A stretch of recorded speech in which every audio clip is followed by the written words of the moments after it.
Hey y'all, I'm Penny, 34, female. Buckle up, because I'm about to tell you all a story that's going to have you all clutching your pearls.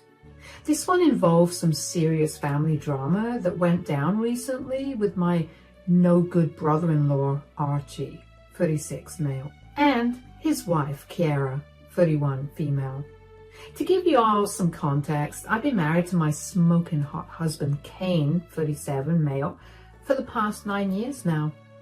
We're both from a small town in Texas, so we were high school sweethearts and all that mushy-gushy stuff. Kane's the light of my life, no two ways about it. Dude had me hooked from the moment I laid eyes on that dreamy smile of his back in 10th grade. Kane's brother, Archie, though? Yeah, he's been a whole other story from day one.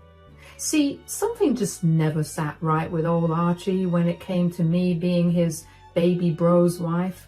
From the moment Kane introduced us way back when I could sense this weird hostility radiating off the guy, Archie always had this perpetual scowl on his face around me, as if I had just run over his dog or something. Whenever we were all together for family events, he'd crack these rude, underhanded comments throwing shade at me. Stuff like questioning my career ambitions and joking about how I trapped Kane into an early marriage. Just toxic, misogynistic BS that made me feel so unwelcome. And y'all already know I fired back each and every time, putting Archie squarely in his place. I wasn't about to let some bitter loser make me feel small. But no matter how many times I stuck up for myself, the guy would not let up with his petty grudge against me. It was so confusing too, because I never even met Archie until after Kane and I started dating. My poor hubby had no idea what was fueling his older brother's rude behavior towards me. Kane tried to pull Archie aside and straighten things out, mano a mano, on more than one occasion, but that fool just doubled down with his immature antics instead of owning up to whatever stick he had up his behind. Things eventually got so tense between us all that we started cutting off contact almost entirely. I'm talking like years going by without either family exchanging so much as hellos during the holidays. Of course, it wasn't all at once. Our contact was dwindling slowly until eventually we'd see each other's cars parked at Walmart or something, but we wouldn't even approach the other person and greet them. It was so awkward and rough. It broke Kane's heart because he had always been so close with his older bro growing up, looking up to Archie like a hero of sorts despite his bullying ways. But what could we do, you know? I sure as heck wasn't about to force my husband to stay connected with such a toxic, disrespectful person, even if he was Kane's flesh and blood. Archie had crossed too many lines throughout the past years, and unless he shaped up, I couldn't have that negativity around me or our growing family. But that was easier said than done. The years went by, and right when I was hitting my 34th birthday, I got pregnant. Of course, Kane and I were over the moon, but not to lie, it was very bitter for us knowing that this child might not be close to their uncle and auntie, because at this time, Archie started dating some broad named Kiara. Kane especially started spiraling, just not being able to handle the possibility that his kids won't be close to his brother's future kids, which was a really sad thought. And that's actually what finally prompted me to swallow my pride and reach out to bury the hatchet after all those years of bad blood. See, Kane and I had been trying to have a baby for some time by that point, and the thought of depriving our future child of having a relationship with their uncle started weighing heavily on my heart. As much as I couldn't stand Archie's piss-poor attitude, I knew how important family was to Kane deep down. I could tell it was tearing him up inside not having his big brother around to share all those big life moments with. So for the sake of my hubby's happiness and our impending parenthood, I finally decided to extend an olive branch of sorts to Archie. I'll never forget that phone call, you all. I mustered up all the courage I had and just flat out told Archie straight up. Listen up, redneck. You and I both know you got a rod shoved so far up your behind that it's practically sticking out the other end. For some unknowable reason, you've had it out for me from day one, and to be quite frank, I'm sick of your immature BS. This ain't about me and you no more, though. This is about my wonderful husband and the fact that he deserves to have his family in his life. Toxic relatives and all. Man, the dude tried to interrupt me there, probably to fire back with one of his usual snide remarks, but I wasn't having any of that. Oh, no siree. Save it, Archie. I'm putting my foot down here. By the grace of God, Kane and I are fixing to have a baby soon, and I'll be damned if my child grows up not knowing their uncle all because you can't seem to quit acting like a petulant schoolboy. It's time we all grew up and made peace for their sake. Comprehend? There was a painful long pause after I got all that off my chest. Part of me was bracing for Archie to just hang up the phone or start cussing me out like usual, but to my surprise, the dude actually agreed to my request without even putting up a fight. He solemnly said he'd do whatever it took to be part of his new niece or nephew's life, even swallowing his pride to make nice with me. Not gonna lie, I was floored by how quickly he caved. Given our history of beef, almost seemed too good to be true, you know? Still, I figured the prospect of being a real-life uncle must have struck a chord in Archie's heart to get his act together. So from there, we all set a date to gather for a family dinner party at Archie's home with his wife, Kiera. I wanted the setting to be on their turf as a sign of goodwill. We would go in with a clean slate, all grudges and pettiness, getting left at the door in exchange for ushering in a new era of family unity. Or at least, that's what I thought would happen. Boy, was I ever naive, because the moment Kane and I stepped through the threshold at Archie's place, I could already sense something was dreadfully amiss. That same familiar look of disgusted contempt from years prior was plastered all over my brother-in-law's scowling mug once again as he glared a hole straight through me. Before I could even get out a simple, "Evening, Archie," the man went mask off with his true feelings towards me. His opening line said it all. "Ugh, almost forgot just how annoying your face is. But you never disappoint now, do you?" "Whoa, hey, we just got here, Archie. What the heck?" "What the hell is wrong with you, Archie?" "Oh, come on, I'm just pulling your leg, Pen. Nice to see you." "Ha ha, very funny, Arch. But seriously, cut it out, okay? We're making nice, remember?" "Oh, don't worry, sweetie. Looks like your brother must have some early onset dementia or something. He must have forgotten the lovely phone call we had, hashing all this out." "Oh, nice one, Penny. You've always had a slick mouth. Now I see why Kane was so invested, if you know what I mean." "Seriously?" "Oh, honey, don't be crass." "Hey, come on now. I'm just stating the obvious. It's actually surprising you two took so long to get pregnant."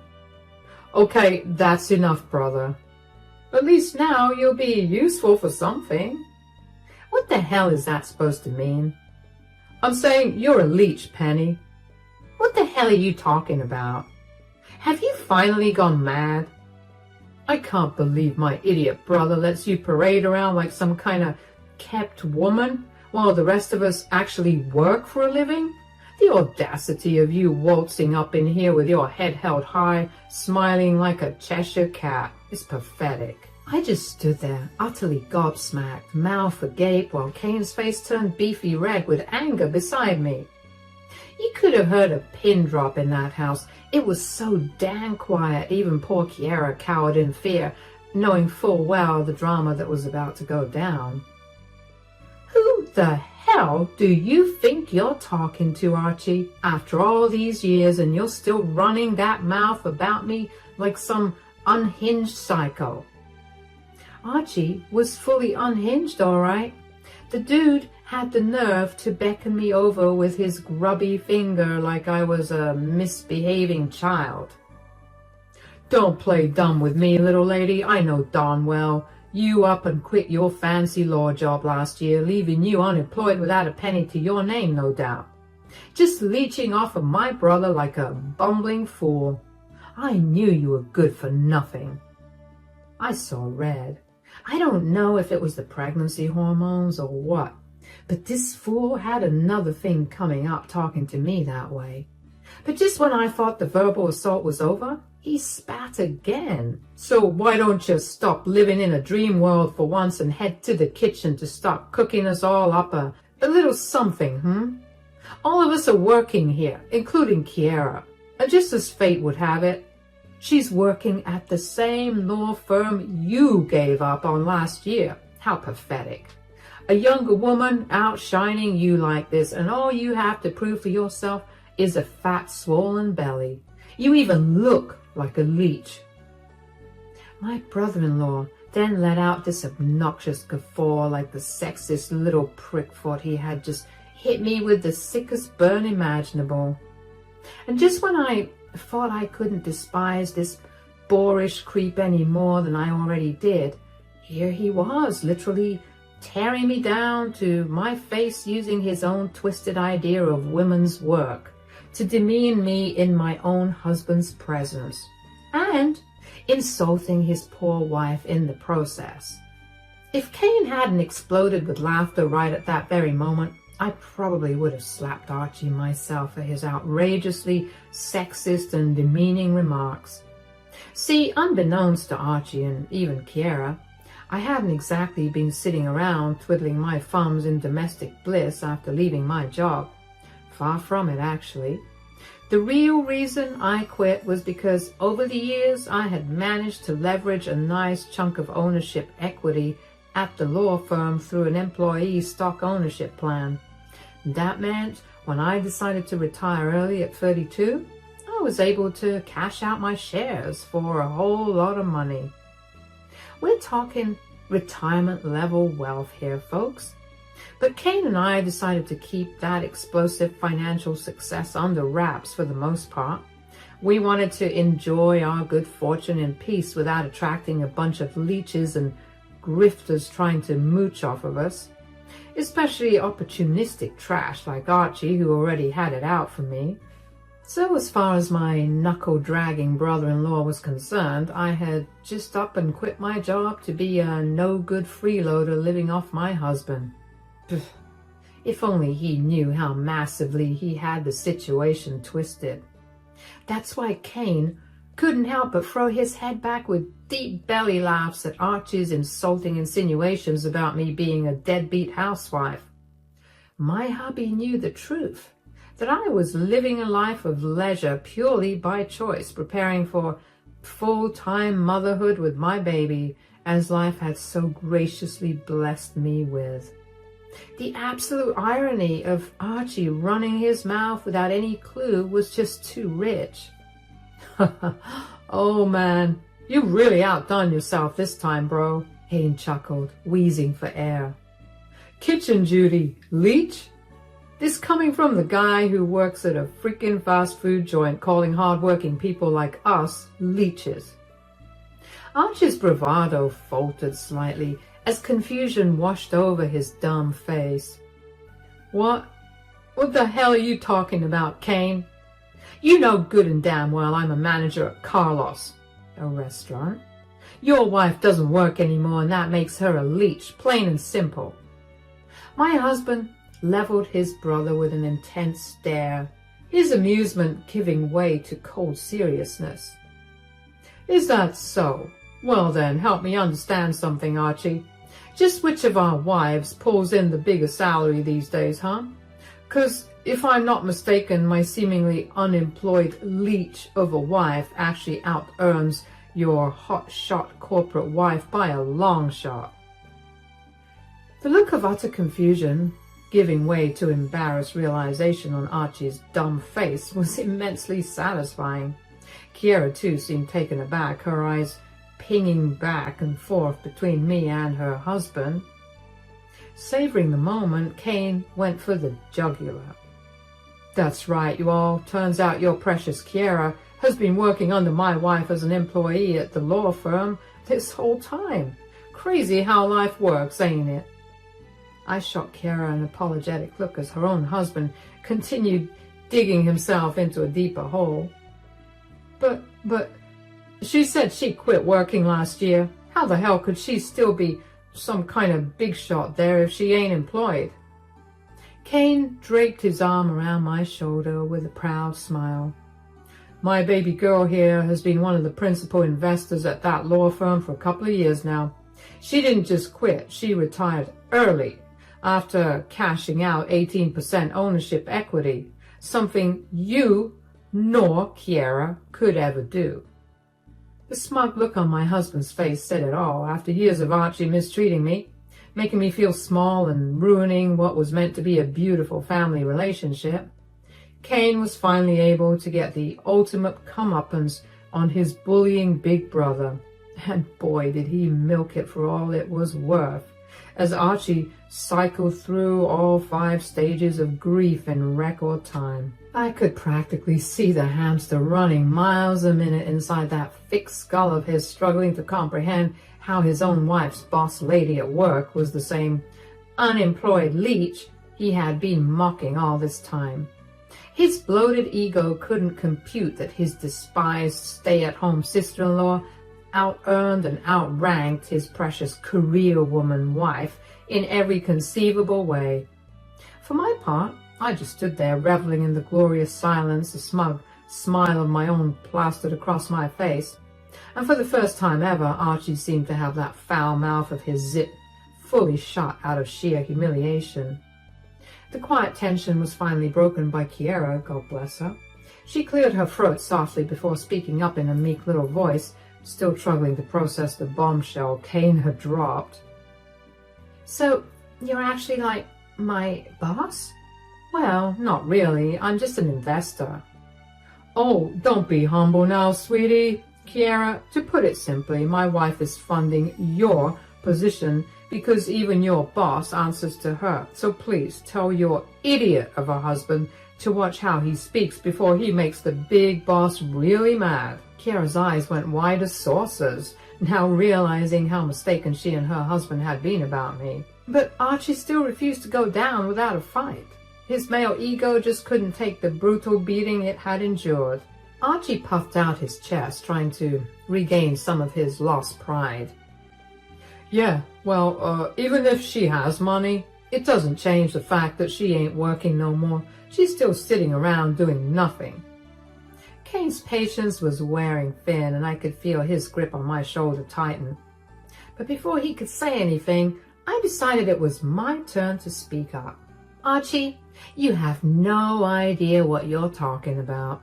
Just because I chose to retire early doesn't mean I'm not contributing. I've been managing investments, volunteering, and oh yeah, making sure our family's taken care of. So before you start throwing around words like leech, maybe you should take a good look in the mirror. I'm not the one working as some bum waiter in some dingy restaurant while his wife works at a very reputable law firm. How sad that your wife is the one wearing the pants in this relationship." Archie's face turned a shade of red I hadn't seen before. He opened his mouth to retort, but Kiera interrupted him, clearly embarrassed by her husband's behavior. "Archie, enough. You've been nothing but rude and disrespectful, and it's not fair to Penny. We should be supporting each other, not tearing each other down." "Screw that. You think I care about any of that? She's still a useless wench who ruined this family." "I've literally done nothing to you. You're the one who started all of this." "You listen here, you little..." "Archie, you need to get a grip.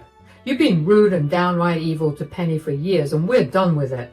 You better watch yourself if you ever want to be a part of our lives again." Archie's face turned beet red, and he shot back.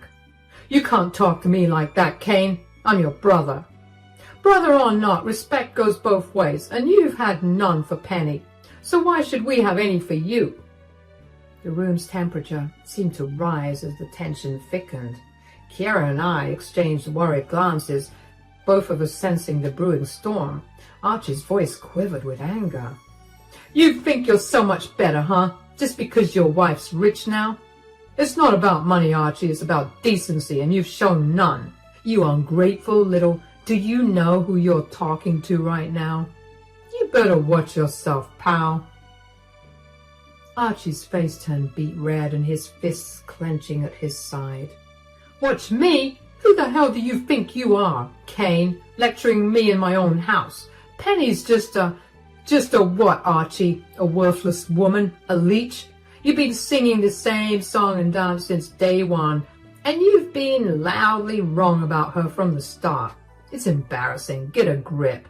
She's got more class and success in her little finger than you've ever had in your entire life, and you owe her a massive apology. The tension in the room skyrocketed with both men standing chest to chest, eyes locked in a furious glare. Before things could escalate further, Kiara stepped in, her voice shaking as she tried to mediate. Guys, please, let's just calm down. This is supposed to be a family gathering. Archie, unable to contain his anger, blurted out something that shook us to the core. You don't get it, you little turd. You think you can just waltz in here and get everything you ever wanted, Not only did you get the girl, now you're bloody loaded too. When will it be my turn, huh? The room fell silent, everyone stunned by Archie's confession. Get the girl? What on earth was he talking about? I felt my stomach drop, a mix of shock and disbelief washing over me. Kiara's face twisted in pain and betrayal as she processed her husband's words. What did you just say? Yeah, what the hell did you just say? Archie's bravado crumbled, replaced by a look of raw regret. His shoulders slumped as he was pacing around the room. Nothing. I didn't say anything. No. You definitely said something, big bro, and I reckon you get to repeating yourself before we run into some real trouble. He looked defeated, sad even. It was pitiful. It was at this moment I realized that Archie, the big bad wolf in everyone's story, apparently was in love with me. And he had been the whole time. His insults and jabs were nothing more than his way of projecting, because he couldn't handle the fact that I was with his brother instead of him. Growing up, you got everything you ever wanted. Well, I just had to sit back and take the leftovers because I was older. I was responsible for you. I know I said that I didn't know Penny when you first introduced me to her, but that wasn't true. Jesus Christ. I'd seen her around school, thought she was cute. I was going to make my move, but I saw you two by the nosebleeds after football practice one time, and that's when I knew that she'd never be mine. And that's when I knew I had to give up once again and let you get what you wanted. I looked at Kane for his reaction, and honestly, it scared me. I'd never seen him that angry before. I was really worried about what was about to happen. He was seething when he said, "Say it to me straight, Archie. Say it with your chest like a man." I've always loved Penny. It should have been me, not you. Kiara's eyes welled up with tears before she slapped Archie across the face, the sound echoing in the now eerily quiet room. How could you? All this time and you never even told me. Tears welled up in her eyes as she turned and fled outside, sobbing uncontrollably. Kane's fury reached a boiling point and he lunged at Archie, landing a solid punch that sent him sprawling to the floor. You're disgusting, Archie. You've crossed every line and we're done with you. He spat on him, grabbing my hand and pulling me towards the door. Come on, Penny, we're leaving. Kane and I got in the car, and as we drove away, the weight of the evening started to lift. I looked at Kane, feeling a surge of gratitude and love for my husband who had always stood by me. Babe, I don't even know what to say. You deserve better than what Archie's put you through. We both do. From now on, it's just us. No more dealing with this crap. He's an idiot and I hate him. Over the next few days, Archie tried to reach out, bombarding us with texts and calls. He begged for forgiveness, claiming Kiera was ready to leave him and he needed our help to fix things. He promised that he wouldn't be snarky, telling us he was defeated and he didn't know what else to do. But we had made our decision. For our own sanity and peace, we chose to cut him out of our lives for good. We blocked his number, deleted his messages, and moved on. Some people are just too toxic to keep in your life, no matter how much history you have with them. And as painful as it was, cutting ties with Archie was the best decision we ever made. Life moved on, and despite the fallout, we felt a newfound sense of freedom and relief. We no longer had to deal with Archie's negativity, and our bond grew even stronger as we navigated our future together. No more secrets, no more lies, just a life filled with the love and respect we both deserved. For the first time in forever, we felt free, finally free from his negativity, free from his evil words, and free to live our lives without his shadow hanging over us. Kane and I had each other, and that was more than enough, and Archie only had himself to blame for ruining everything. Of course, though, nothing that peaceful is ever long-lived, and not long after we cut him out, about 3 months to be exact, Archie came crawling back. I was prepping to give birth, and this man just insisted on stressing us out. He couldn't seem to accept that we wanted nothing to do with him. It started with sporadic texts and calls to Kane and me, each one more desperate than the last. He had managed to get a new number, I guess, but we blocked that too. One message read, "Penny, please, just hear me out. I need to explain myself." I blocked his number immediately, showing the text to Kane, who shook his head in disbelief. "He's not going to give up easily, is he?" Apparently not. It wasn't long before Archie found another way to reach out on Facebook. He started sending me messages there, pleading for a chance to talk. His messages were a mix of apologies and justifications, each one more pathetic than the last. "I know I messed up, Penny, but you have to understand I never meant to hurt you or Kane. I'm a broken man, and as messed up as it sounds, I'm glad I came clean. Kiera's going to leave me. She's made up her mind. Please, can we just meet in private? I need to talk to you face to face. Please." I blocked him again, but he was relentless. He created new accounts every time I blocked one, each new message coming from a different profile. His persistence was disturbing. I showed all the messages to Kane, who was growing more concerned by the day. "This is getting out of hand. He's not just desperate, he's becoming obsessive."